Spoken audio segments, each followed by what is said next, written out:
मित्रांनो, ज्याची आपण उत्सुकतेने वाट पाहत होता तो बिंदोडचा बेताज बादशाह मथुर आलाय.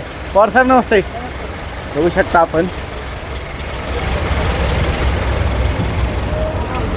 आणि आज मथुर 407 मध्ये झालाय. हा, तुम्हाला बी धावायचं होय. बर, साडे वेळेत जाता का नाही? बर, आज कसं काय मग मैदानावर? गावाजवळच आहे म्हणून. मथुरच्या गाडीतच चढलाय का तुम्ही? किती वेळ आहे शाळेत? बर, मथुर बद्दल काय सांगताल? काय आवडतं मथुरचं? पोळचं चांगला होय. तुम्ही पाहू शकता बिंदोडचा बेताज बादशाह म्हणून ज्याची ओळख आहे तो हिंद केसरी मथुर सुद्धा कासेगावच्या मैदानामध्ये दाखल झाला आहे. तोच रुबाब, तीच दहशत आणि तोच दरारा घेऊन मथुर कासेगावच्या मैदानामध्ये दाखल झाला आहे.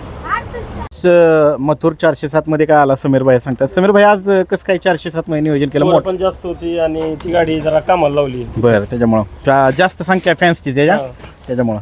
मित्रांनो, तुम्ही पाहू शकता बिंदोडचा बेताज बादशाह म्हणून ज्याची ओळख आहे तो म्हणजे हिंद केसरी मथुर आलाय.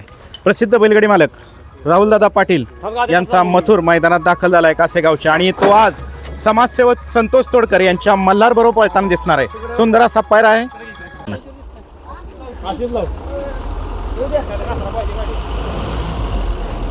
मित्रांनो, तुम्ही पाहू शकता बऱ्याच जणांनी प्रश्न विचारला होता कमेंटमध्ये, मथुर आलाय का? तर मथुर कासेगावच्या मैदानामध्ये दाखल झालाय. करवडीकरांचा हिंद केसरी बावऱ्या सुद्धा मैदानात दाखल झालाय.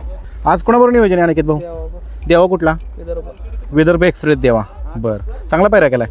चला, शुभेच्छा तुम्हाला.